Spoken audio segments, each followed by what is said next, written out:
Milan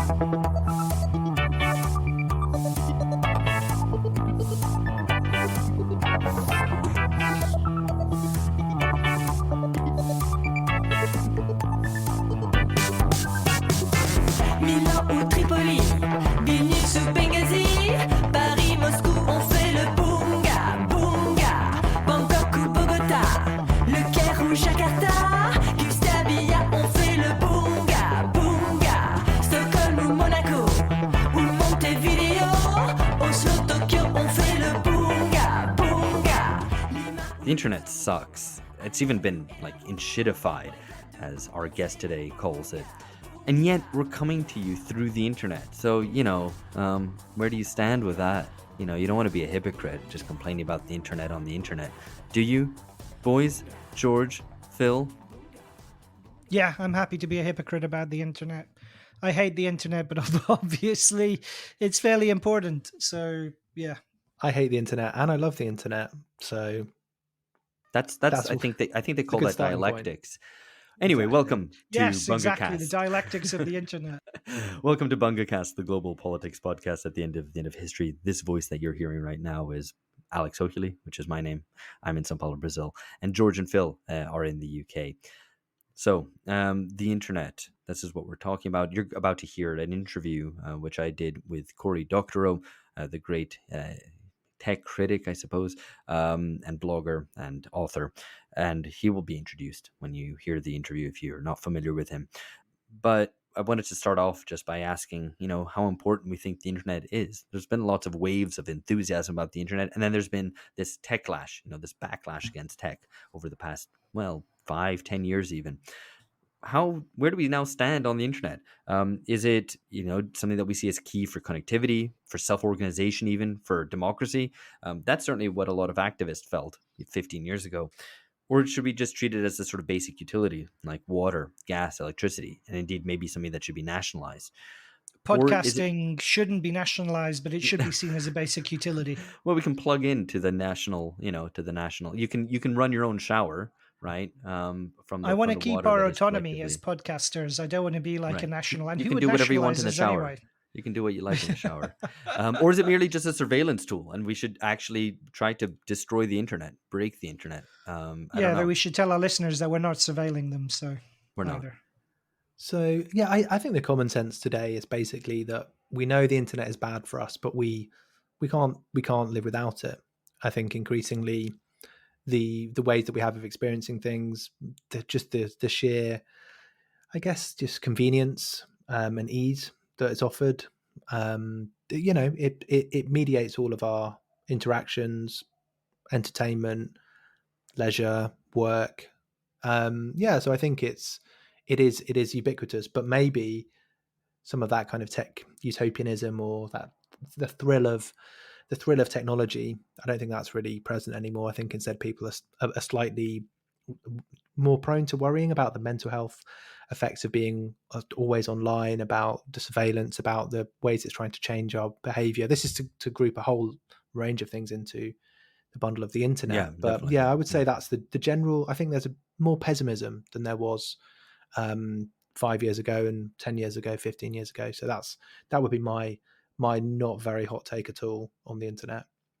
Yeah, no, that's absolutely right. And I think, the only kind of enthusiastic visions of the internet, or more broadly tech, tend to be pretty scary ones, pretty dystopian ones, which are explicitly anti-democratic, I think. That's not the subject of our discussion today, so I want to get into that too much, one for another time. Okay, so you're about to hear my interview with Cory Doctorow, and after that, that will be followed by the after party, where the three of us will discuss some of Cory's ideas, his proposals for an anti-monopolistic approach to reforming the internet, a little bit about the techification of the economy as a whole, and perhaps some other little bits and bobs about free speech, about content moderation. After parties are normally available only to patrons at patreon.com/bungacast, but this one is free. If you like what you hear, do sign up at patreon.com/bungacast and make sure you rate and review the podcast wherever you get your podcasts. Okay, here's me talking to Cory. All right, I'm here with Cory Doctorow. Hello, Cory. How are you doing and where are you calling us from? I'm very well. I'm in my garage and at home, my home office in Burbank, California, a little town on the outskirts of Los Angeles. Okay, very good. So not like in Silicon Valley, quite a ways removed from it. No, much closer to Hollywood. I will probably go down to the picket lines later today, as I do whenever I'm in town, and spend a while carrying a sign. Excellent, very good. Actually, some of the stuff about the entertainment industry creeps into your book. So we're here to talk primarily about your book, The Internet Con. But firstly, I guess I'm going to start with a really dumb question, which sometimes are the more difficult ones to answer. But I think most people probably have felt that their experience of using the internet has worsened over the past couple of years. And like, whether it's like sites being full of pop-ups and cookie requests and auto-playing videos, or social media just being incredibly maddening, frustrating, addictive, and so on. What is the internet? What is the internet, and why does it suck?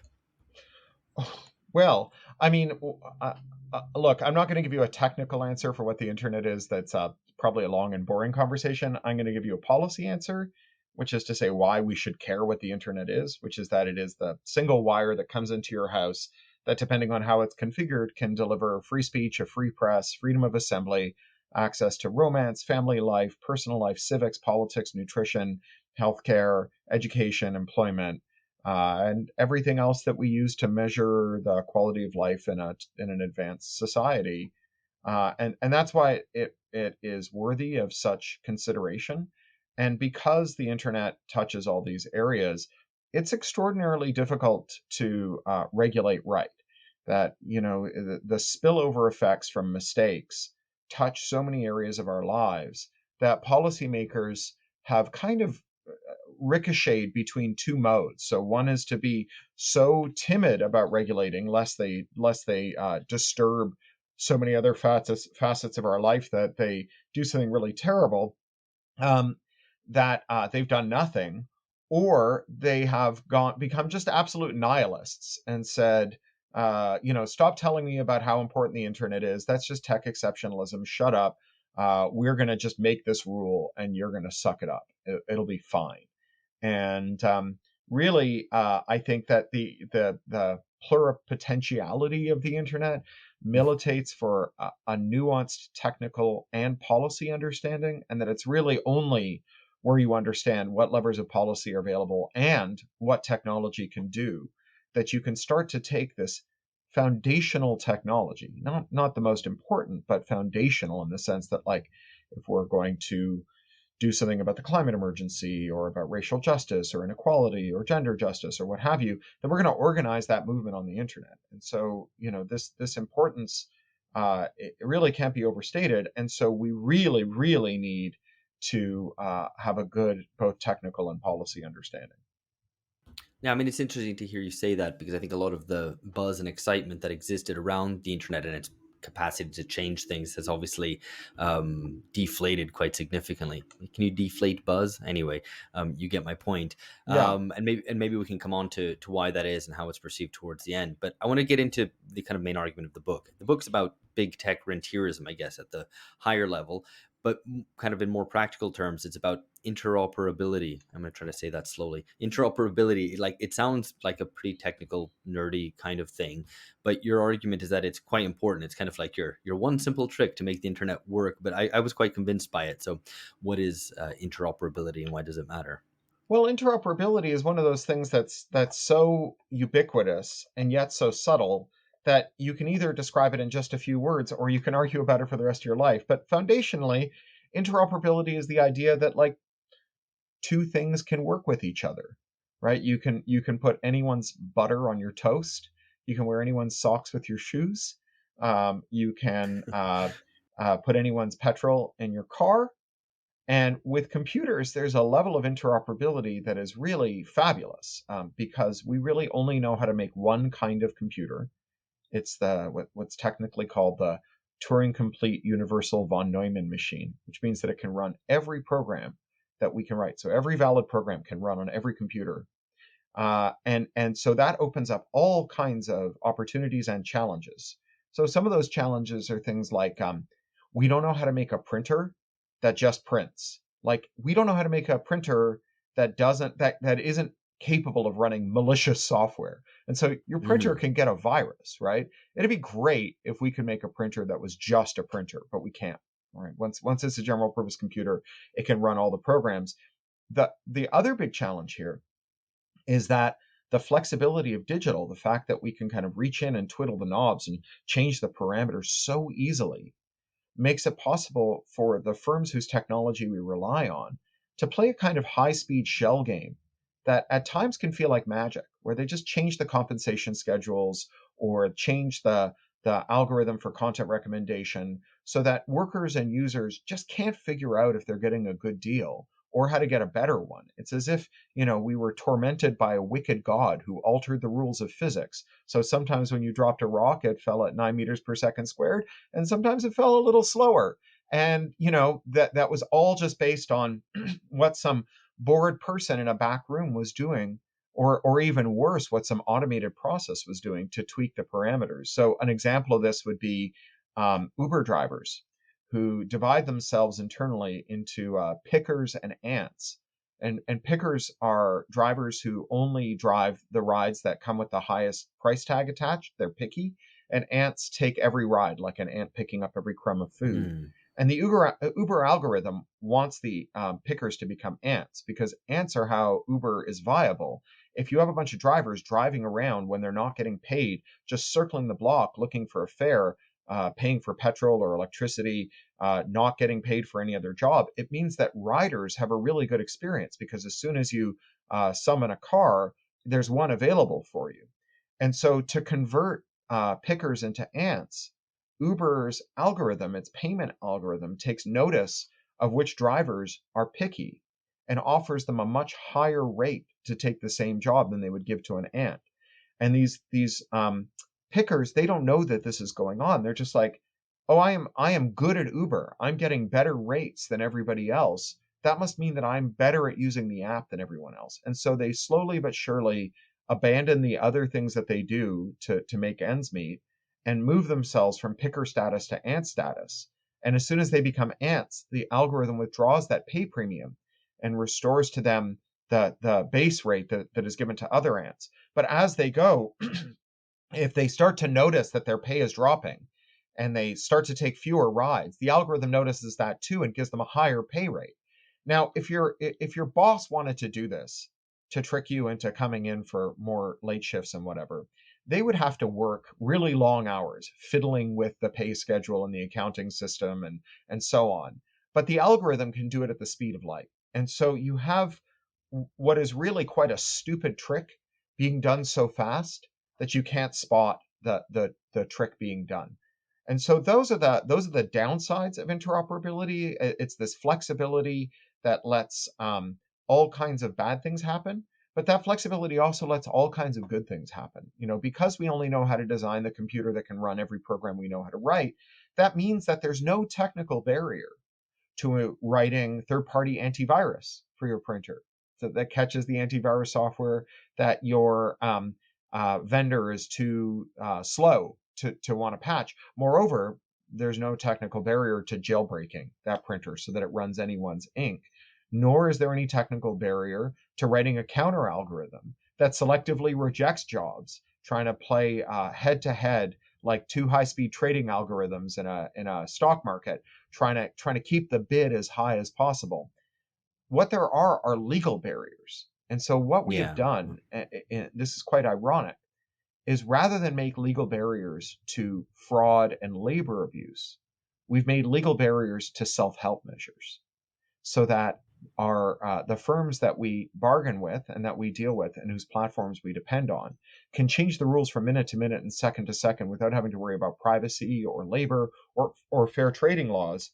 But as soon as we start to reverse engineer their programs and make self-help programs that give us back some of those rights, they can sue us or even seek criminal sanctions against us for a variety of causes that we lump together under the phrase IP.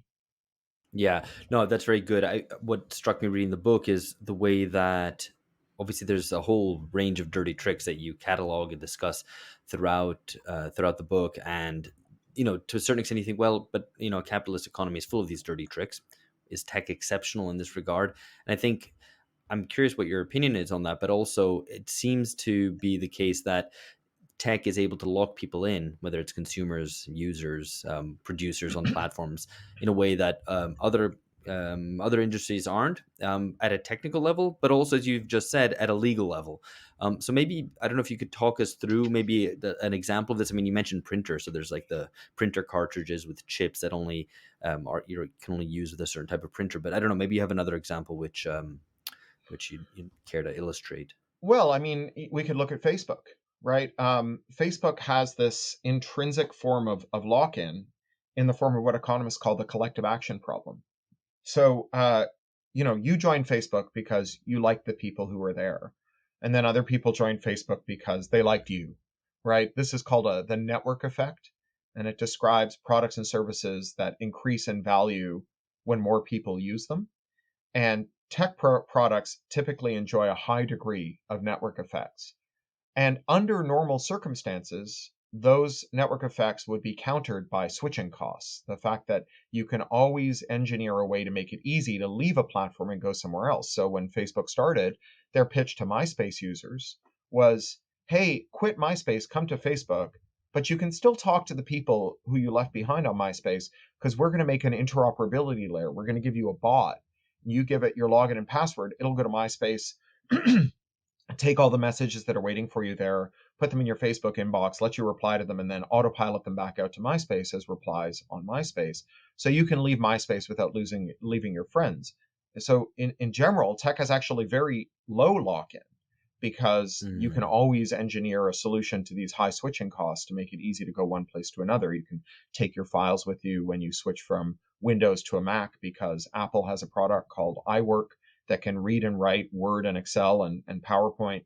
But because of legal barriers to lowering those switching costs, to making those kinds of bots, to doing that kind of scraping, to doing the reverse engineering that would be necessary to make them work, no one can do that to Facebook. And so when you want to leave Facebook, you have to say goodbye to all your friends, because you can't get together with them and agree on whether it's time to go, and if it is, where to go next, because you can't even agree on where to go for dinner next week, right? Like, once you get past, a couple of dozen people, agreements become really hard to forge, right? Yeah. And so, the inverse of this is what Facebook has going for it. So Facebook is mostly in the ad tech business, and this is an extraordinarily concentrated business run by effectively two companies: Meta, which is Facebook's parent company, and Alphabet, which is Google's Facebook parent company.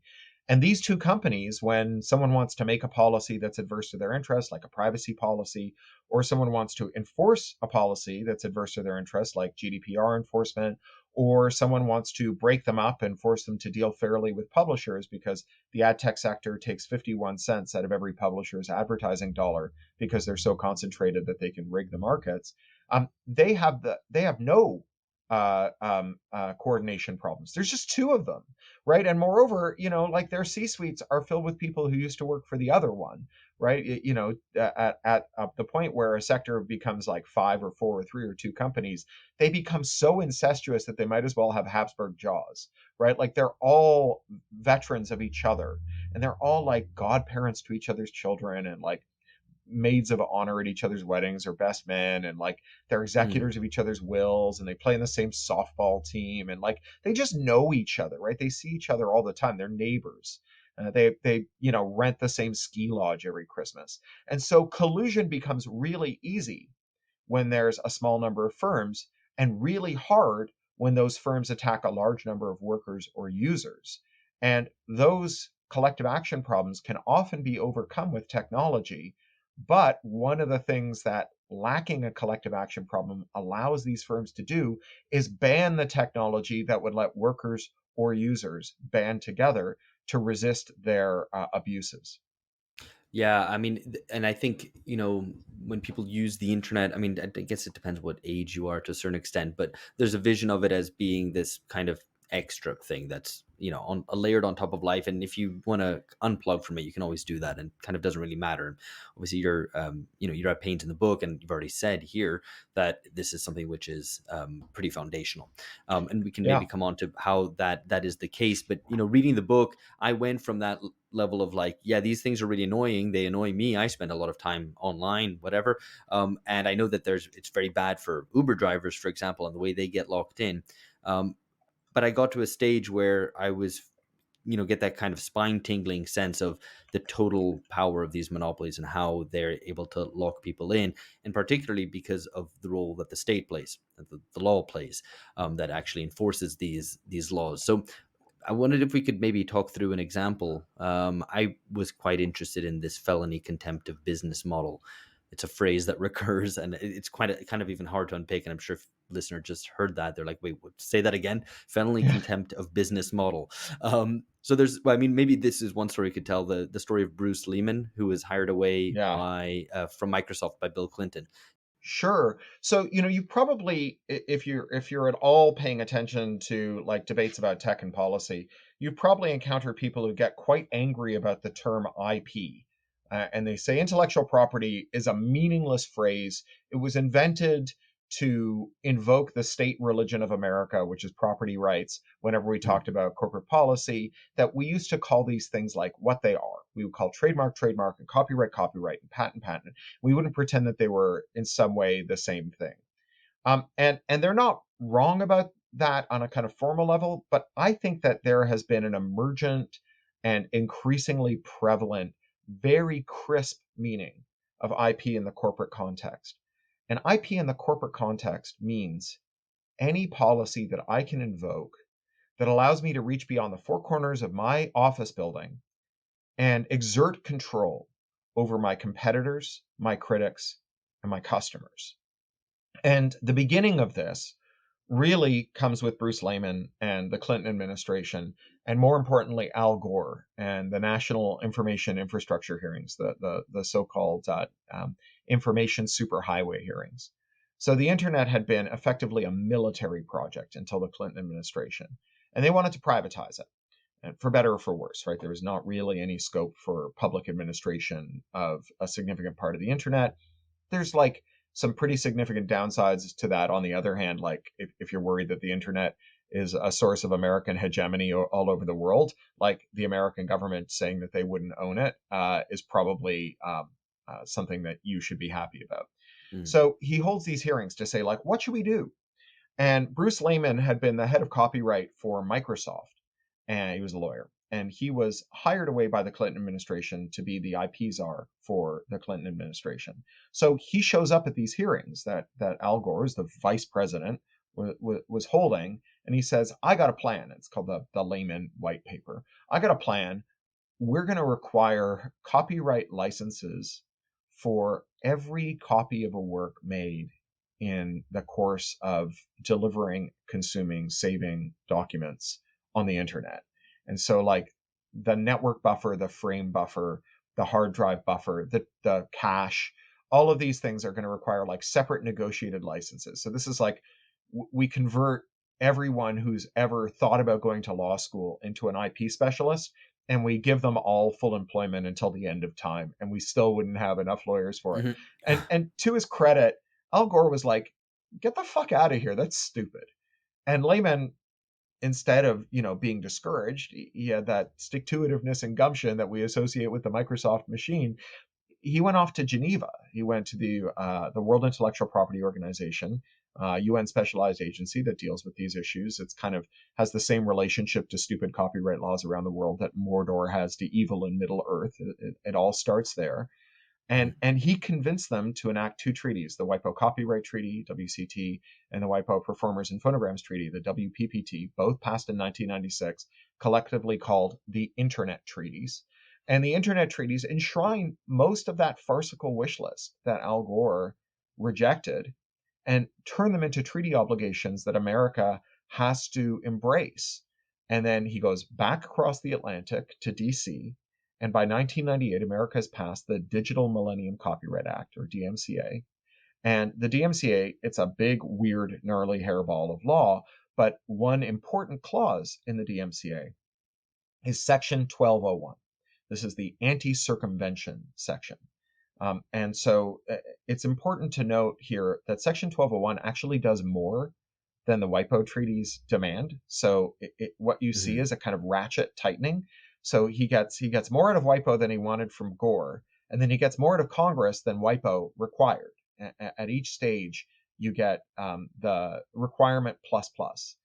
And Section 12.1 of the DMCA says that if you have a system that has an access control that restricts access to a copyrighted work, that bypassing that access control for any reason, even if no copyright infringement takes place, is a crime. And trafficking in the tool that lets you effect that bypass is a felony punishable by a 5-year prison sentence and a $500,000 fine. Now, at the time, there were very few systems that were covered by this. The big two were games consoles and DVD players that had region coding, so that you could sell a disc for more in America than you did in India, or you could release a disc in America before you released it into Europe and know that Europeans couldn't just order the DVDs from America. Now, none of those things are copyright infringements. If you take a trip to France and buy a DVD and bring it home to, New York, you're not violating copyright. This is actually what copyright's supposed to do, right? Like, the rights holder sold you a work, now it belongs to you and you should be able to watch it. And so this is why it was really important that DMCA 12.01 prohibit conduct that didn't violate copyright. Because in order to mod your DVD player to play out-of-region DVDs, you had to bypass an access control. And distributing the tool to bypass that access control was a felony. Now, DVD CCA, who actually designed this bizarre system, they forgot to raise a war chest from their members for litigation. And so there were a lot of deregionalizations of DVD players. But as computers got cheaper and as industries got more concentrated, it was easier to put these digital locks into systems. And they had more money to sue competitors who defeated the digital locks. And so today we see digital locks in everything from insulin pumps to cars to subcomponents of your iPhone. So like the screen has its own digital lock, to ventilators, to inkjet printers, to your thermostat in your house. So we now have these digital locks in our bodies, and we put our bodies inside systems that are controlled by these digital locks. And bypassing these digital locks to change how the system works is a felony that can land you in prison. And what this means is that companies that add a very cheap digital lock, right? You can do it with a system on a chip that costs 26 cents or used to before the supply chain problems, and probably will again once chips get really cheap again. That they can basically say that any change you make to their product is a felony just by putting a digital lock between you and that change. This was an absolutely foreseeable outcome of DMCA 12.01 in 1998. It was a thing that Congress was warned about and discounted in that age, in the same way that until pretty recently, whenever we talked about tech policy, often with leftists said that is not a serious undertaking, that we should really be thinking about class and race and gender, and not like the disposition of arguments about which kind of Star Trek was best. Be serious. Let's not talk about tech as a serious domain for for policy discussions or radical politics. It was very clear that this was going to be really important to a certain kind of technological person. They were often dismissed as tech essentialists or as tech exceptionalists. And really, maybe some of them were, but really the foundation of this criticism was the understanding that all of those other fights were going to be fought with tech. And that if we lost digital technology as an organizing tool and force multiplier, that we would be outmaneuvered at every turn. Yeah, no, that's very good. I think probably even people listening to this might have thought along similar lines. You're going, okay, well, that thing about DVD players, that's, well, for people who remember that, that's really infuriating. It's really angering and it's really bad for consumers, but why does it matter so much? But I think that story right there of Lehman going to Geneva and getting the World Intellectual Property Organization to kind of impose this thing on the United States is such a brilliant snapshot of the way that power works today, kind of from a kind of micro level up to the top, passing from kind of big tech's monopoly interests through national law up to transnational organizations and the role that they play in imposing this intellectual property regime around the world. And as you've just said, it's not just about whatever region locked DVDs or whatever the Yeah, more or contemporary stopping you example would from be. pirating Sega Dreamcast games. Right. Yeah, exactly. And to pick another very contemporary example. But, there's a whole bunch of these, but actually it goes much deeper and wider. And maybe I want one example, which surprised me actually, because I wasn't familiar with this area, this economic sector either, is the question of tractors. Yeah, let's go for tractors, because you talk about that in the book. So this is a good example of rent seeking, of monopolistic practices, which goes, as I've just said, I guess you find examples up and down the market, up from the kind of biggest, highest level of the economy down to quite small, tiny things even, which you wouldn't even think about.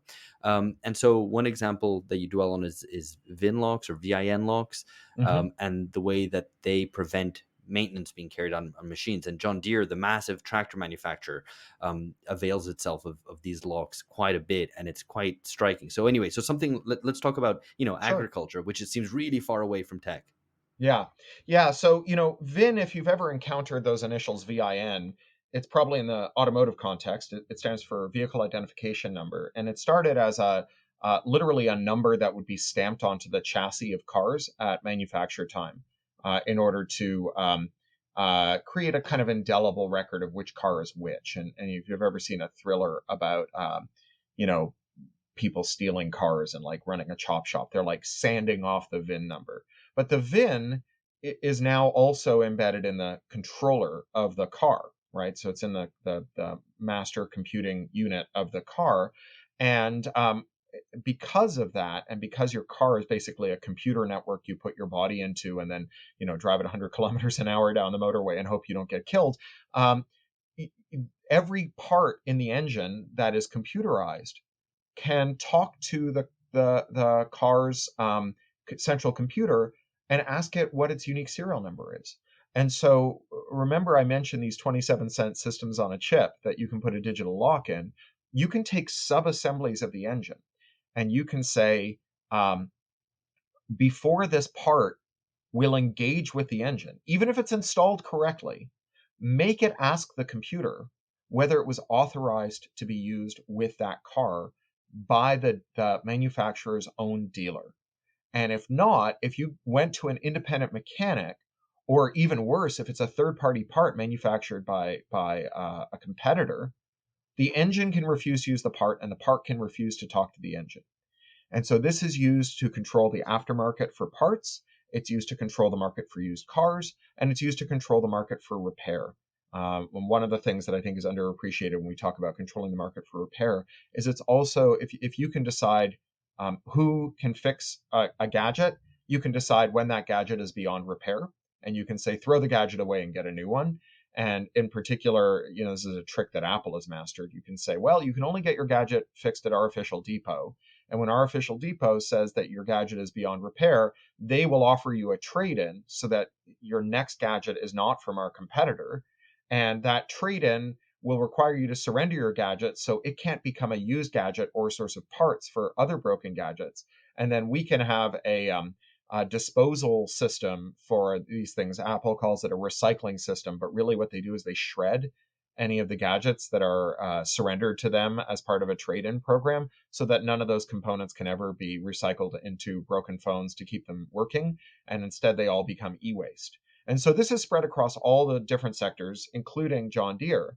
Now, one of the things that's going on in parallel and is actually closely related to this distortion of tech policy is a trend towards monopolization in every industrial sector. And John Deere is no exception. And there's a really simple explanation for this. We just stopped enforcing anti-monopoly laws, starting a little bit in the Carter administration, but then in earnest under Reagan.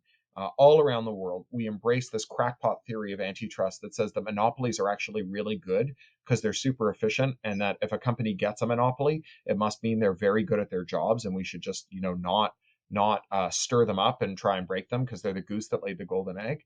And so in every sector, whether we're talking about eyeglasses or professional wrestling or intermodal shipping or finance, we're down to these collections of, 2 to 5 companies who find it very easy to decide what policies they want and to get them. And so you get these bad policies like anti-circumvention, like DMCA 1201. So these are very related ideas. And in tractors, we're down to like 2 tractor companies.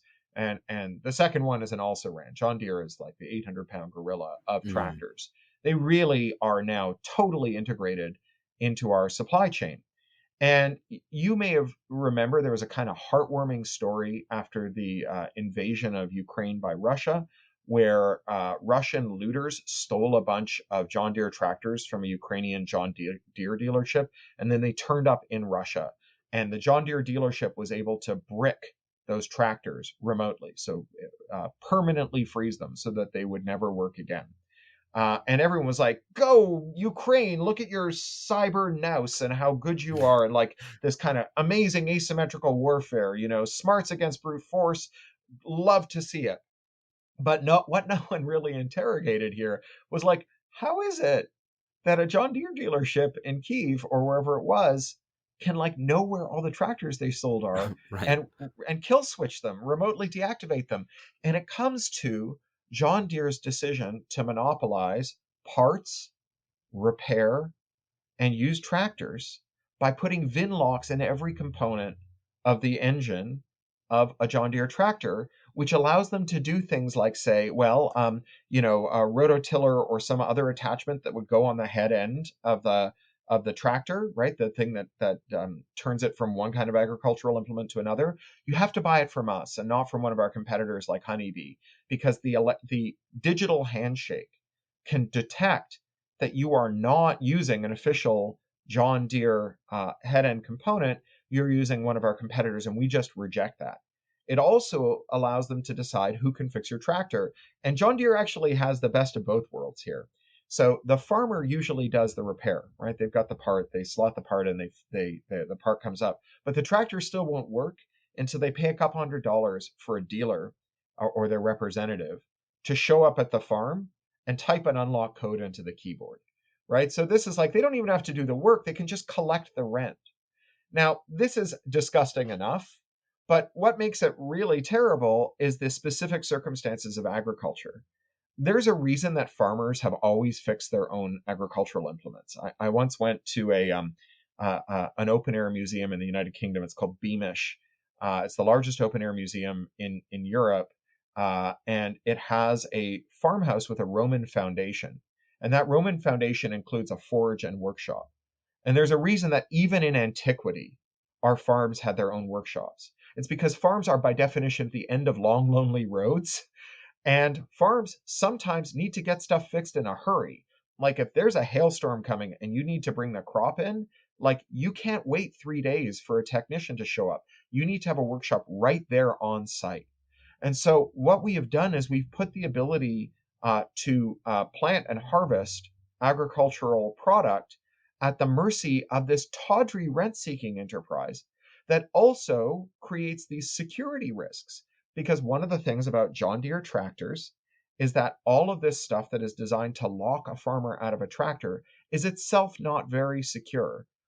In fact, it was 1 year ago yesterday that I watched a guy called Sick Codes, who's a hacker, demonstrate at the DEF CON conference in Las Vegas, which I came back from this year's yesterday, demonstrate how he could take over a tractor remotely. And if you can take over a tractor remotely, if you're just a white hat hacker demonstrating things at a technical conference, you can also do it if you're a state actor or a ransomware creep wanting to shut down the entire food supply of a country or a region.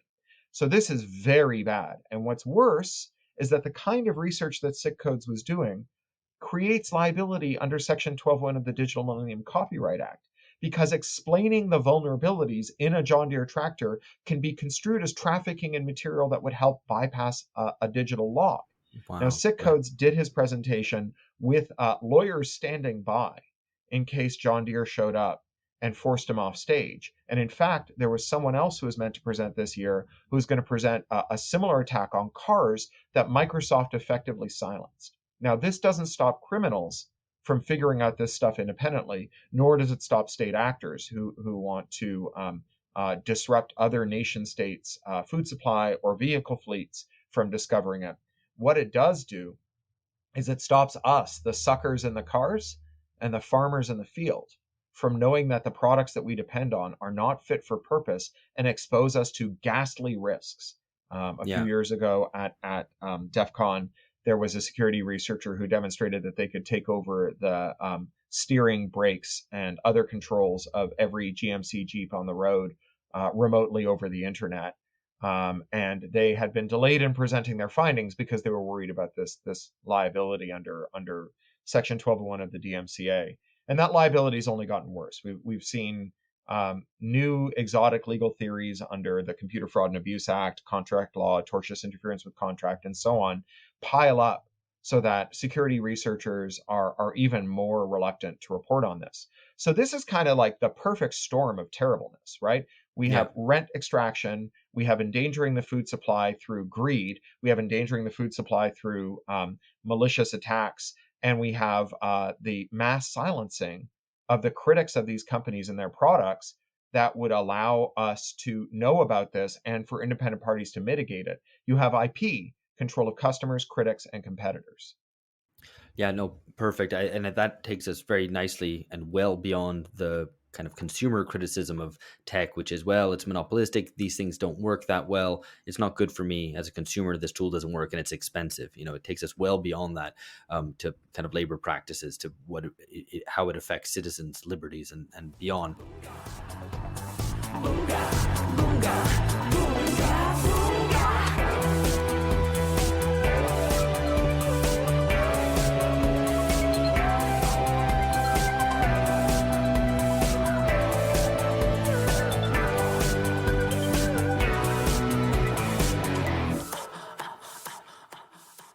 Broadening out, I think a lot of this discussion already hints at the way that tech has entered a whole range of other sectors, and a whole range of other sectors have basically become part of tech. So, people will know that, finance is tech and tech is kind of finance today. But it also applies to manufacturing and to agriculture, as the kind of John Deere example shows. The sell that big tech makes, I guess, is this idea of disruption, that it's disrupting existing industries. Do you think that tech's entry into and tech's kind of, I guess, colonization of a whole range of industries is furthering monopoly, or what's the dynamic there? Is Well, it further remember, or is it just meeting up with existing monopolies in other industries? well, so there's two things going on, right? So capitalists hate capitalism. Capitalists all want to be rentiers, right? Yeah. Capitalism and rentiers both alienate workers from their labor, but capitalists do it by like mobilizing capital and forcing workers off of hereditary stable arrangements, like being serfs bound to the land, and then take those newly proletarianized workers and stick them to work in factories. But feudal lords, they just have peasants who are bound to the land. They make their money by owning things that other people need in order to be productive. Whereas whereas capitalists make money by like mobilizing capital in order to produce things. And capitalists and rentiers, they're kind of enemies. But the dirty secret of capitalism is that every capitalist really wants to be a rentier. It's like so much easier than making things to just own things that other people who make things want. Doug Rushkoff calls Every this, bourgeois wants to be an aristocrat, basically. Yeah. Doug Rushkoff calls it going meta, right? Like don't own the website, own the platform that people use to make the websites. Don't own the platform that people use to make the websites. Own the patents that the platform that people use to make websites have to license. Don't own the patents. Own the futures on the patents. Don't own the futures on the patents. Own the derivatives of the futures of the patents, right? Like this is a kind of ever more rarefied rentier environment, where like it's just a bunch of what David Graeber, Rest in Power, used to call bullshit jobs, right? Like you want to turn every real job into a bullshit job, and so as industries become more concentrated, it becomes easier for them to be rentiers. One of the things about competition, I know leftists can be kind of rightly skeptical of competition as a thing that like bourgeoisify as like an engine of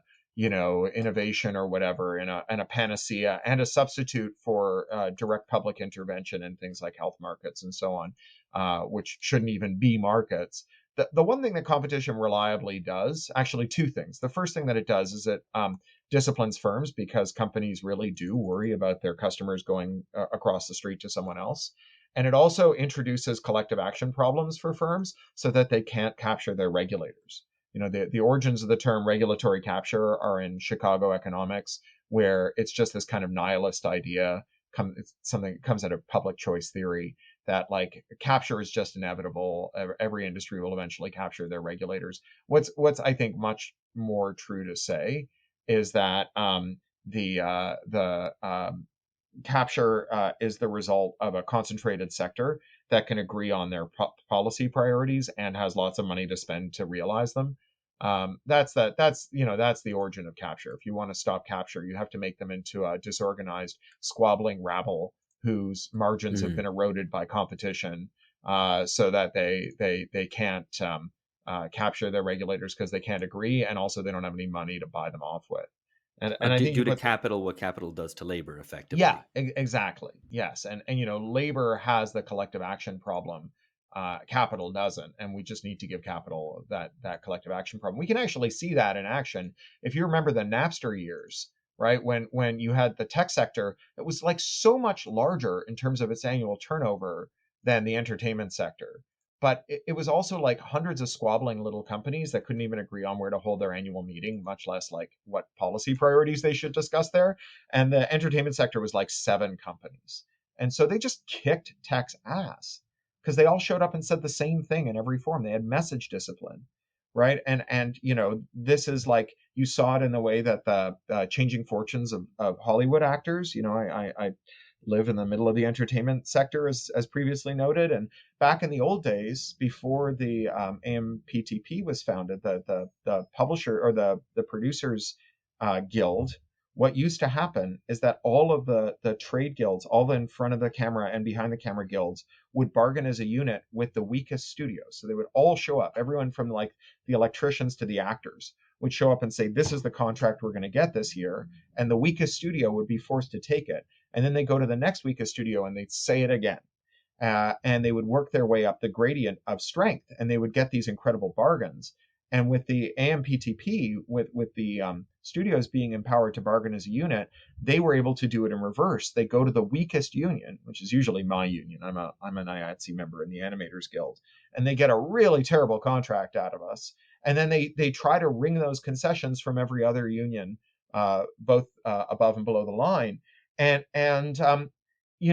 That collective action problem, it's everything in terms of bargaining outcomes and distributional outcomes, right? It's why we form unions. It's to create strength. So, we have the competition as a way to neuter the unity or disrupt the unity of the capitalist classes. And we also have in it a way to force them to fight with one another, right? For our own custom and for workers.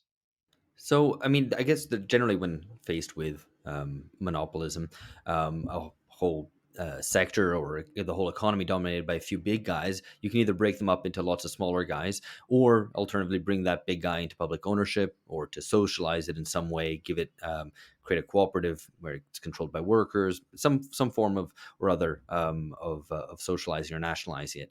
And I tend to fall into the latter camp on these questions. I think, for example, we should socialize big banks rather than seek to break them up. Why do you follow the kind of anti-monopolist break them up line on tech? Well, let's say we want to socialize them. I wouldn't rule that out, although I have to say that,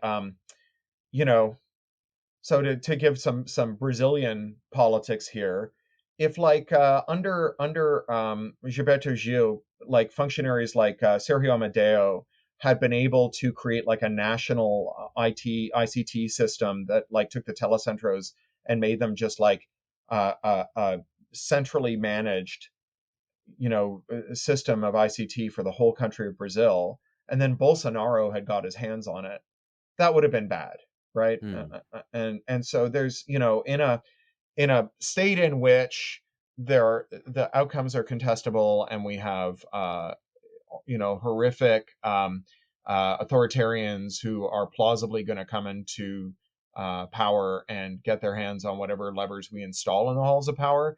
That would be that's one reason to worry about it. But even if you disagree with me and you like, okay, we should have breakup of, say, Google.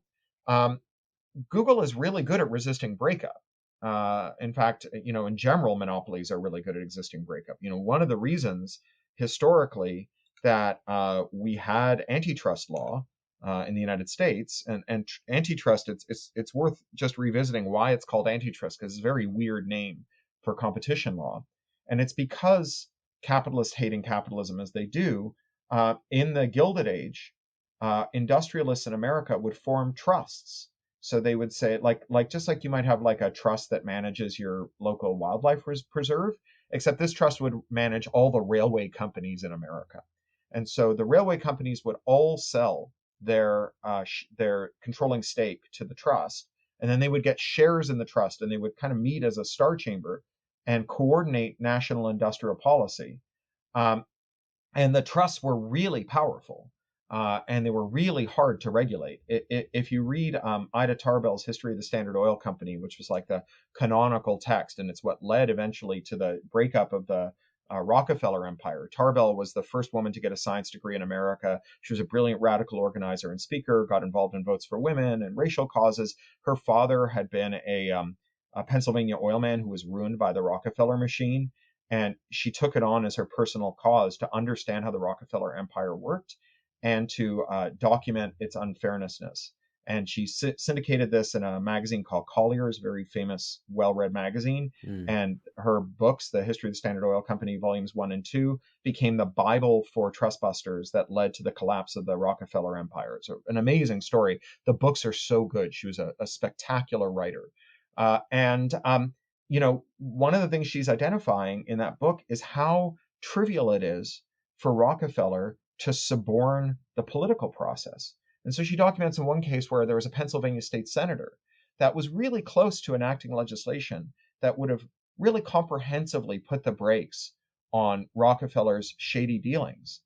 And that guy just took a job for a Rockefeller subsidiary in San Francisco, many thousands of kilometers away, that paid 10x what he would make as a senator, and which seemed, very clearly to be a bullshit job, right? Where like he basically didn't even have to show up to the office. She's just like, Rockefeller's really good at this, and the reason that the Sherman Act was passed in 1890, but the Rockefeller empire wasn't broken up into the second decade of the 20th century is because Rockefeller was so good at using that monopoly power. AT&T, we took 69 years to break them up because they were so powerful. IBM, we tried to break them up starting in 1970, each year for 12 years, 1970 to 1982. They outspent the entire Department of Justice Antitrust Division on lawyers to fight the DOJ. So they outspent the entire US federal government on lawyers, on antitrust lawyers. And after 12 years, they got off the hook because, Reagan was appointed, and Reagan won the election rather. And his appointee was like, sorry about that. We never should have come after you. We're glad that you're still around. Just go about your business now. You're fine. Right. And so if you want to break up monopolies, the best thing to do is prevent them from forming, because once they're formed, they're too big to fail and too big to jail. And if they have formed, you have to find ways to weaken them before you can break them up, because the political process is just not well suited to corporate actors who have deeper pockets than the regulators themselves.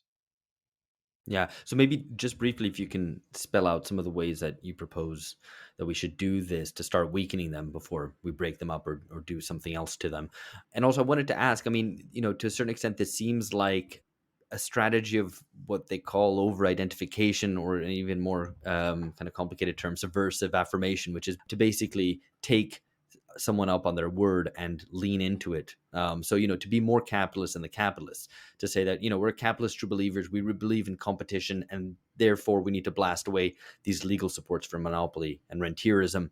And then we'll see where we get. I think then the system would probably likely collapse because of the role that intellectual property rights and the whole regime plays in contemporary capitalism. But maybe that's a that's a discussion maybe for another time. But if you could just spell us out what Sure. the initial kind of small steps first are. So I think that we can look at the phenomenon of enshittification, of the curdling of technology, as arising out of three underlying causes. So the first is a general trend toward concentration that is the result of a failure to enforce antitrust law. And we are seeing a reinvigoration of that. And I'm all for it. But as noted, it's a slow process. I mean, it's got legs. And you mentioned that, it creates some odd alliances. I think the oddest right now is there's a bill pending in the United States Senate called the Senate Act, or the America Act rather, that has a lot of co-sponsors, but it was initially co-sponsored by two senators, Elizabeth Warren and Ted Cruz, and it's going to break up Google and Facebook, right? So that's a pretty wild coalition to see emerging out of the U.S. Congress. Very weird. But beyond that, and because technology has these additional flexibilities and capabilities, we have other remedies that we can seek that don't require that we wait for breakups as the only step that we can take. There are these intermediate steps that we can take on the way to breakups. And they come in sort of two packages. The first is we have to constrain the action of the tech firms. So right now, they can abuse that digital flexibility to do anything that they want. They can they have no real privacy rules that bind them. They have no real labor rules or fair trading rules that bind them. They can twiddle the knobs as much as they want to change the business logic of their services. That makes it very hard for competition or labor to act on them as a check against their power. And so we need to pass these laws. We also need to force them to expose interoperability gateways, and this is already underway in the European Union with the Digital Markets Act, that allows you to leave Facebook and go to another service, maybe a worker-owned co-op, maybe a startup, maybe a nonprofit, or maybe just something run by a hobbyist, right, for their friends. And you can leave Facebook or Twitter or any of these other big services and continue to exchange messages and participate in communities and be connected to the customers that matter to you that you're leaving behind when you walk away from those walled gardens. The problem with those is that they're very hard to enforce, that the tech companies have lots of ways that they can make those gateways non-functional or intermittently functional.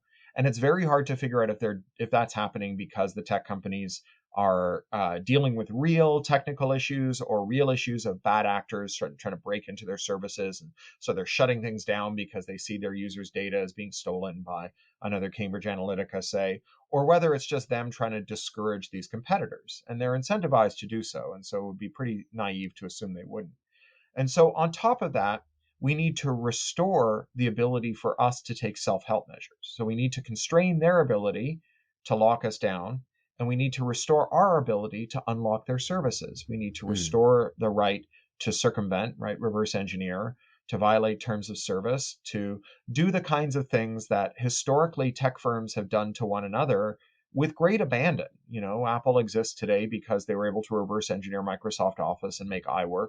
Otherwise, people would have all had to switch from the Mac to the PC because the Mac version of Office was terrible, and everybody who was making text documents and PowerPoint slides and spreadsheets was making them in Microsoft Office format. And so they would have been able to extinguish the Mac if Apple hadn't been able to reverse engineer it. Today, Apple would destroy you if you tried to reverse engineer their products the way they did Microsoft's. So we need to restore that. And I have a bunch of mechanisms by which we can reform all of those laws, either singly or in packages. For one thing, we can look to the instances in which the big companies are caught cheating, which they will absolutely do because they're incapable of not cheating.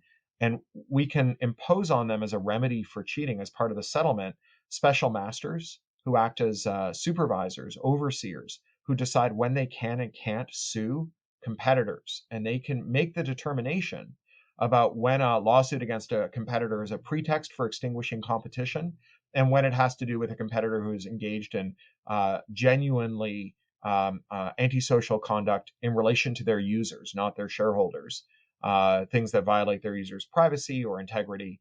And the way that they would do that is by answering the question, does this violate any of these consumer protection laws or labor laws or fair trading laws that we should be binding the big tech platforms with already? It's very weird that today the entity that decides whether someone who is scraping Facebook is endangering Facebook's users' privacy is Facebook. Facebook Right. has like permanently disqualified itself from being the custodian of its users' privacy. And anyone who doesn't understand that hasn't been paying attention. And what we need are objective standards that come out of democratically accountable legislatures in order to make that determination about when conduct in relation to Facebook's users is or isn't good for them. All right, Cory, thank you very much. That's been brilliant. All right, it was my pleasure. Nice to chat.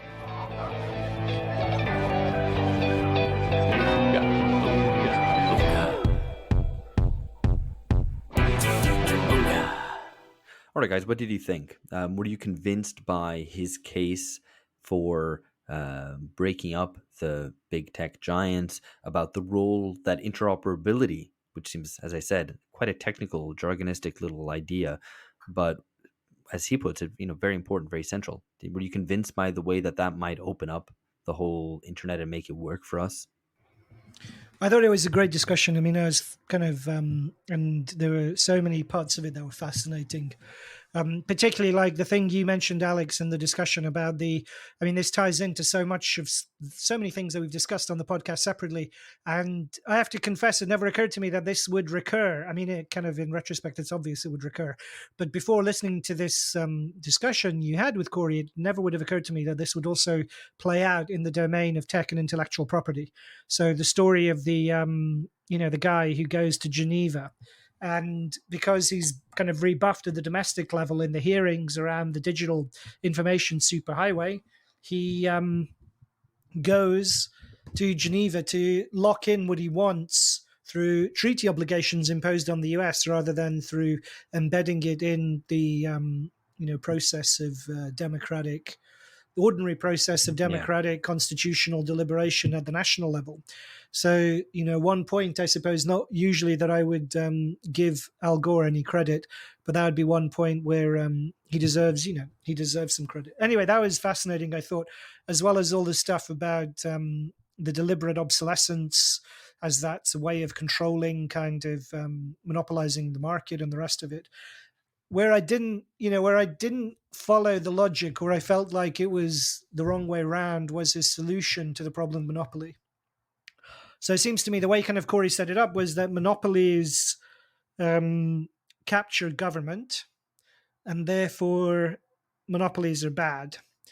And so the solution is to kind of, it seems like his ideal position was the one he was talking about, where you had the game industry at one point, where it was kind of this cacophony of all these small competing firms that weren't able to, kind of impose themselves on national politics or on the national political system. And so his solution is to break up monopolies.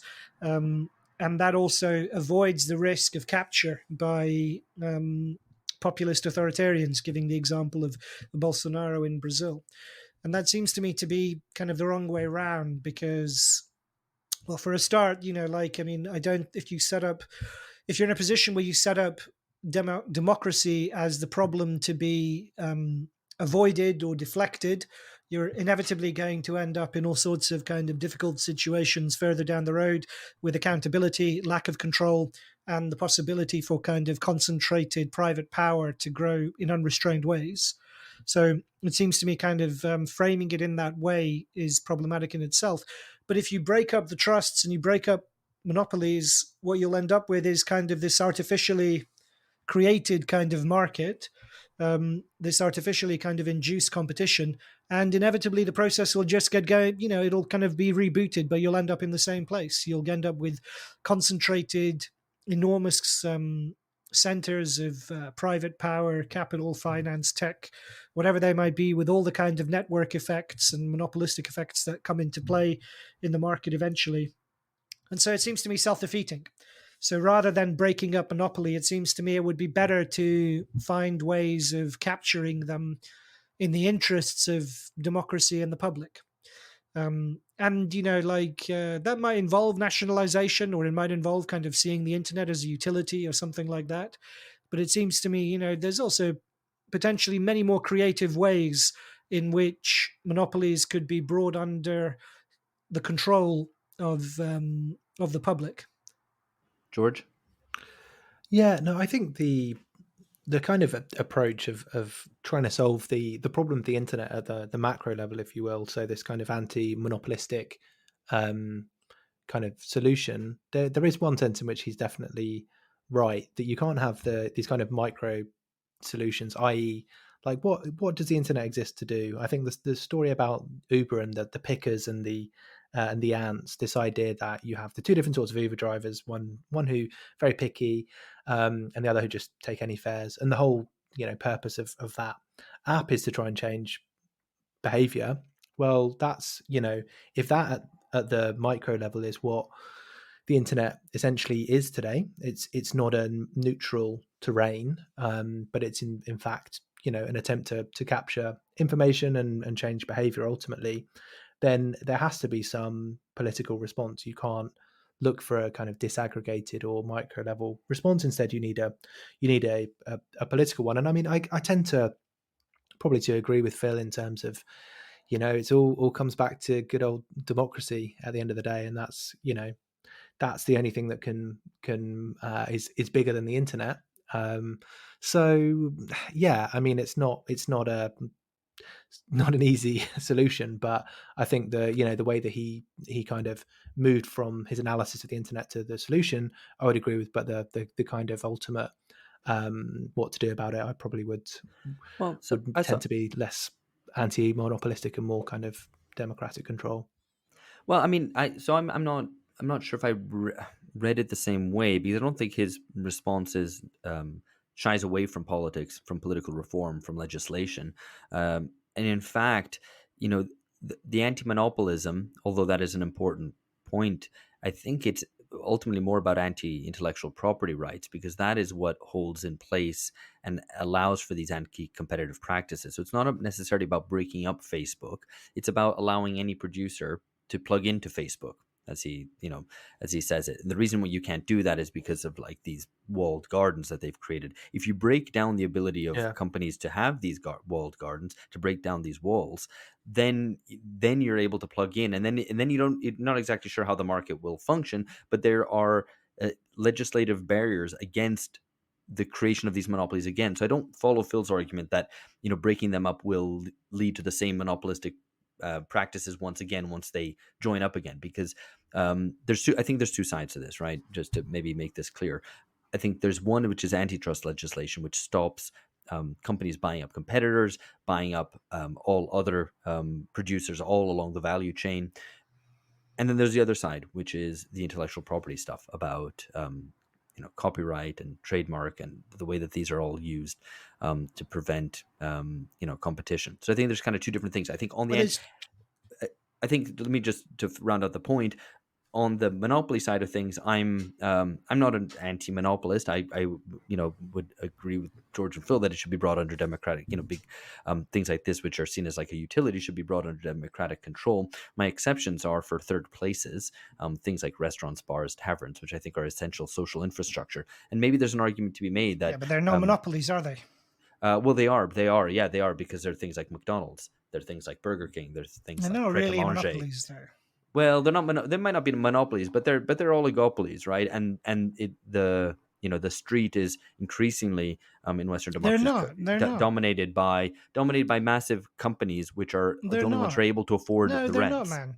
There is no comparison between Facebook and its grip on a certain, on kind of social or Meta, and Google and McDonald's, so there just isn't. Well, there's like maybe 6 really massive internet companies, and I'm not saying that they're the same as Starbucks and McDonald's, but the point is that there are the similar processes at work, even if it's a different scale. Anyway, my point is that I would normally not be an anti-monopolist with regard to many things in the economy, though I do think that you should have independent pubs and restaurants, because they're an essential social infrastructure for effectively civic intercourse, democracy, and maybe there's an argument to be made that the internet should be seen in a similar way, that we should have our own spaces, disaggregated, not centrally controlled. You want your own space. You want my space. a safe space. Well, yeah, Alex's indeed. space. Alex's space. No, look, I mean, I think you're right, so I mean, there's two arguments bundled up in the discussion, right? One is about rents, and the intellectual property associated with rents. And many of the point, I'd agree with many of the points that both you and Cory made in the discussion. If there are ways to kind of eliminate the rent kind of extractivism which is imposed and the parasiticism that comes with intellectual property rights, or that kind of huge infrastructure that is associated with it now and is misleadingly labeled, as Doctorow says, so much the better. I'm not sure I'd see it as, kind of inducing competition though. But nonetheless, despite that, I think his view of monopoly is that it is kind of competition is the way to restrain it. Competition needs to be created, and we need to kind of impose collective action problems on capitalists, and that is the way. That is the solution to it. When it seems to me that isn't the right way around. The right way around is, as we've been, George and I have indicated, would be to impose control. But that's impossible. And rather, I mean, isn't that, or No, not it's not impossible, but it's impossible. extremely difficult. Whereas the other route of being more capitalist than the capitalist and insisting on competition might actually start to break them apart, and then you can but move it doesn't on to the though. second stage. That's what I mean, this is the kind of the falsity of neoliberalism, right? It's the promise that neoliberalism has offered for the last 30 years, is the attempt to kind of induce artificial competition through what, But there isn't. But, but there would be very real competition. competition. But there would be very real. I mean, there is. The result, though, there's a huge the amount of result app isn't- producers, for example, right? Small app The producers. result. What are app producers? App maker who produce app apps. producers, App app makers. is short and- for application, I believe. But doesn't this go against his argument, which I think was very good, about how all capitalists want to become rentiers, or I think, as you They put it, do, Alex, yeah. all capitalists want to become aristocrats. It was a good Yeah. point. For sure. And which I think was and I think the internet, to take it in the most general terms, really clearly illustrates that. You have a lot of the kind of the rhetoric around inventiveness and coming up with these new solutions, but actually the more you dig into it, no, the solution is extremely secondary to whether you can build moats. I think that's what startups say, and kind of defend it, like privatize it, extract rents, like insert this bit of tech in a normal kind of functioning relationship or process or whatever. So I mean, I guess this is why I kind of think off the top of my head a little bit, but to the extent that kind of anti-monopoly without introducing democratic control, wouldn't it just then lead to that same dynamic just reasserting itself, whereby as soon as anybody wins the competition fight, as it were, No, because that's the not first thing allowed. they're going to do. That's not. There's no winning the fight anymore. That's what this is premised on. That you have legislation which breaks up anything that starts to get too big, right? So it's not necessarily that the process would recur.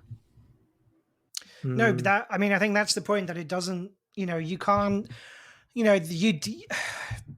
it's irrational to constrain economies of scale at some point, right?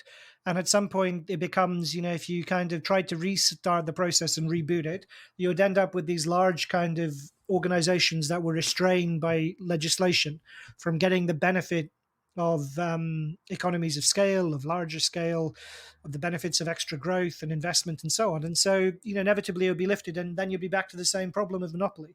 But I want to go to what I said. I want to underscore what I said about the we've had this for the last 30 years. I mean, that's what neoliberalism is. It's an attempt to foster, kind of artificially create markets where markets are very hard to sustain, and to try and create competition. What you end up with is, in fact, more layers of bureaucracy and the regulatory state, right? You end up with all these independent kind of regulators that are there, that are needed to enforce kind of competition. And so you end up with, what the political economist Steve Vogel, what he called kind of freer markets, more rules. And that dynamic is the one that I think we've got to kind of, cut. That kind of Gordian knot has to be cut. And I worry Absolutely. that the way in which Cory phrased it, that he would end up reproducing this in his desire to kind of break up the tech monopolies and induce competition. No, absolutely. I mean, I totally agree with your depiction. It's a point that I've made many times in the past as well, about the way that neoliberalism is about creating pseudo markets and a huge amount of regulation and so on. this is different because at least Cory's argument runs that as follows: that there is competition, there is genuine competition, but it gets swallowed up at every turn. So there's a bunch of app producers who aren't able to plug in and sell their apps on the Apple Store or Google Play or whatever, because they need to fulfill certain requirements. And if they could be, those walled gardens could be broken up and anybody could plug in and sell their app on that store, you would have genuine competition. Like, it's a competition which really exists. It's not a pseudo market. It's that there's a competition struggling to break out, which gets swallowed up by a monopoly. So it's a little bit. No, but that's it's a slightly bit different. No, but it's slightly but different. That is kind of treating it as a But I think what I'm saying is, at least from what I understood from what Cory said, I think he's conflating those two things. So you could treat Facebook as a high street, right, as a public high street. So the public gets to decide through its representatives as to what kind of shops are allowed on the high street, for instance, and that would be like what you're saying, right? Allow everyone to plug into the public kind of system. That is a central argument. That's different from the idea of breaking up Facebook. Yeah. So, but I'm saying there are different strands here, and there is definitely a kind of a old-fashioned kind of trust-busting thrust to his argument. I think there are other kind of strands to the argument, like you say, that are worth drawing out, like interoperability, but with the caveat that I just don't think breaking up monopolies is that the benefits are ultimately lie in that direction.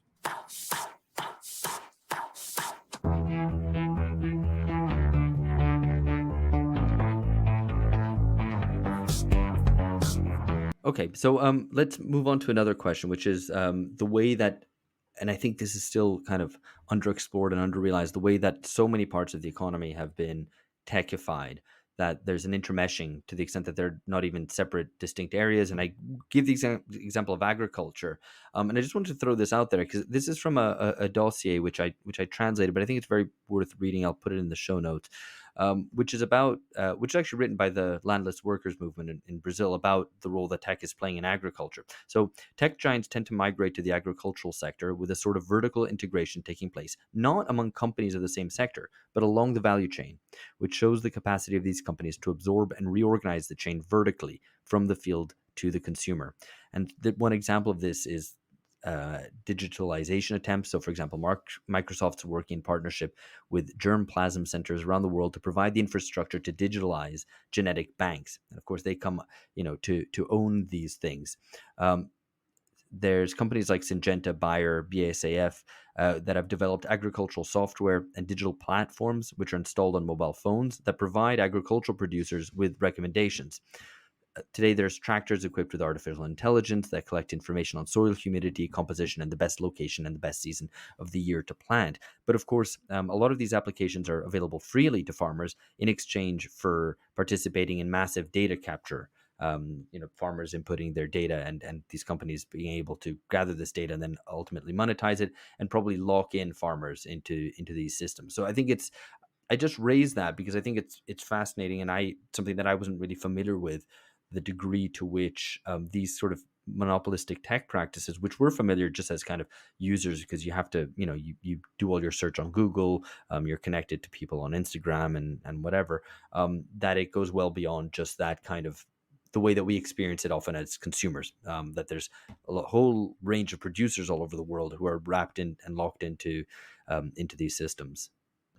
Well, it seems to me like I might be being a bit simplistic, but in that kind of scenario where you have the potential for a really technologically sophisticated approach to production, that isn't necessarily where you want competition. That's where you'd want some kind of coordination, planning, like a rational approach. Because with all of that, and all that kind of data capture, if you just had a single, the state, for example, taking this information, you could plan at the national level, presumably, and you wouldn't be pitting different producers against each other, but rather working out what are your kind of, it could even be pretty sophisticated. What are the most fertile bits for growing different crops? And, how do you kind of meet the requirements of a whole nation's exporting and domestic consumption needs?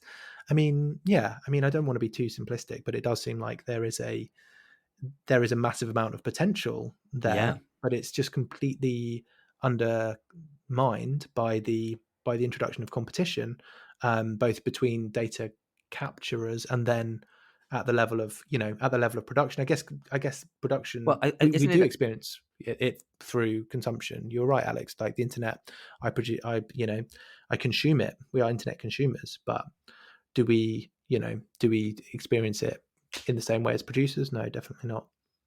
No, I mean, I think you're right. I would only disagree that it's not undermined by competition; it's undermined by private ownership and the intellectual property barriers that states set up and allow these companies to avail themselves of, to lock out both competitors, but also to lock in users, producers, and consumers into these systems. So yeah, I agree. There's a huge amount of potential there that if it should be nationalized, rather than provided as a kind of public platform that farmers are able to plug into, for instance, rather than being something that is privately owned and controlled. But one So last. what was the dossier called? The By the way, DOS. and what differentiates a dossier from another sort of document? I'm not sure. That's just what they call it. But anyway, it's called Big Tech and the Current Challenges Facing the Class Struggle. Lots of interesting stuff in there. I found. Again, I'm not responsible for it other than having translated it. One final point, which we didn't get to talk about. I mean, I didn't manage to bring this up with Cory in the time that we had. But he has a bit in his book about. Actually about free speech and about community moderation. He's very critical of the sort of radicalization pipeline, the idea that because people see stuff on the internet they become radicalized, that the social media brainwashes people, or the idea that conspiracy theorizing or far right ideas are somewhat unconnected to the way society is unfree or unfair. That basically the internet made people go fascist or go whatever, terrorist, or go pedophile, or go whatever the fuck, right? And one thing that I found interesting in his approach is that his arguments against centralized private control of these networks would also imply an end to the algorithmic moderation and instead allow, for example, if you're able to plug in your community into Facebook's platform and bring people, people who are Facebook users, but plug into your community, which is hosted elsewhere, you can set your own moderation, and you do your own community moderation rather than having to follow Facebook's rules, which are implemented by the algorithm. What do you guys think of this? So I have an analogy here, or something which I've been thinking about, which is in football that you have an increasing movement away from the figure of authority, the referee, to the technological process, VAR, video assistant referee. So this is it's something which you may end up with marginally better decisions, but the removal of authority from those decisions means that everybody hates them. Well, I hate them, so I can generalize that to everybody. Everybody hates VAR, and these decisions are less legitimate. And everybody spends all their time analyzing the game, talking about the decisions, not the actual content. And I guess the analogy here would be there is a case for an identified individual, the mod, the ref, whatever, making a decision, having authority, but the community agreeing that this person has the ability to make the decision, and that legitimizes the community, and it makes the play fairer. It makes the speech kind of more kind of balanced, and there is somebody ultimately you can appeal to, rather than it being automated through an algorithm, which is essentially a way of people hiding behind the technology and divesting themselves of the authority, but still implementing their decision. So I guess, sorry, that was a very long answer, but yeah, I think I can see. Good point. I mean, Phil's not another fucking football point, but no, this I was one going to say it actually, if it means that the delegitimization, if the end of the referee delegitimizes football, that sounds like potentially a good thing. But yeah, I think unfortunately you're right. This is the problem. All of the anti-football types are just rubbing their hands together and hoping that football collapses under the weight of its own contradictions. But no, I think there is something appealing in this idea of the necessity of a community taking responsibility for itself, and God save the mods, as it were. Yeah, I totally agree with that. I think that's well I don't know. put. I mean, I have a slightly different view, which is it sounds a bit to me like Mastodon, right? Which was the kind of, the woke alternative, the left woke alternative to Twitter when Elon Musk took over Twitter, X, whatever the hell it's called anymore. But the idea being like that it's kind of these separated communities that have their own kind of rules about what is legitimate. And I guess the problem there is like, I like the idea of what George is saying and I see the rationale of it. And I also am entirely for the, in as much as this is kind of an extension of the idea of a right to association, by enjoyment of that right, you can set the rules as to who is entitled to the rules under which you associate. Then that makes perfect sense. However, I'm not sure how you resolve the problem of public, the public speech and the public square and the public gathering. Then it seems to me to kind of risk exacerbating fragmentation and privatization of conversation as well, and where's Mastodon? I mean, Mastodon hasn't taken off. And I mean, there might just be a very kind of simple and obvious technical solution to that. I mean, I see most recently on Twitter, for instance, they have this kind of Wikipedia style content or community notes now, where a claim isn't kind of fact checked by anonymous kind of moderators in hoc to the Pentagon, but rather the so-called community effects, where like a certain kind of threshold of users on the platform add kind of add a caveat or add some kind of extra information to a particular tweet. And I don't know the structure of how they reach it, but that seems to me kind of an effective way of kind of exercising public restraint without necessarily compromising the principle of free speech in a public context. So I don't have a clear answer to it, but I suppose I worry that Cory's model, at least the way he laid it out, or what you just said, Alex, is kind of the Mastodon model, and that kind of has risks of its own. Well, I mean, I'm not sure. I don't know. Mastodon's a private community. It's a platform. It's an open platform. But it's a number of private communities on the platform who don't interact with each other. Whereas on Twitter, you do interact with each other. That's the point, right? I think the reality of public speech, of all public speech, is that it is fragmented. The minority of public speech is done in the open public square. Most of it is done in communities of different sorts. It's in a bar, a specific bar. It's in a group that you have together. It's with your group of friends and versus another group of friends. And all of these have tacit rules about what is appropriate and not.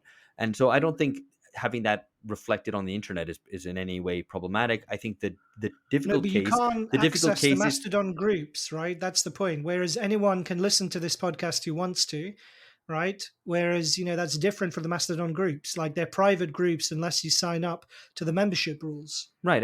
But that's the case, you have a conversation at a table in a restaurant. You can't just join that conversation, but you can buy any newspaper you want to, right? So the conversation in which is genuinely public, in the really open public square, which is the minority of speech, still, I agree, is the difficult case. And maybe the internet doesn't have a true equivalent to that. I mean, this is the tricky thing.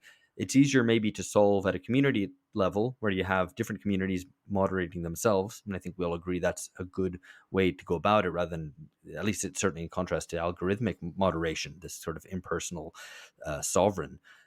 But where it comes to something like Twitter, which is ostensibly public but actually isn't, that's a tricky case. And I think I guess to round this out, only public democratic control of these platforms will provide any kind of solution. And even then, there's still debates to be had about what kind of speech is allowed and what kind of speech isn't. There's still issues about spam, about abuse, about harassment, and where the lines of free speech are drawn. All right, listener, we'll leave that there. We hope you've taken a lot from what you've heard. Please do subscribe at patreon.com/BungaCast. Subscribers get 2 paywalled episodes a month at the very least. And there's also our fantastic reading club where we go in depth into key readings to understand our world today. That's all at patreon.com/BungaCast. We hope you join us over there. And regardless, please do rate and review this podcast wherever you get your podcasts. All right, thanks for joining us. Catch you later. Bye-bye.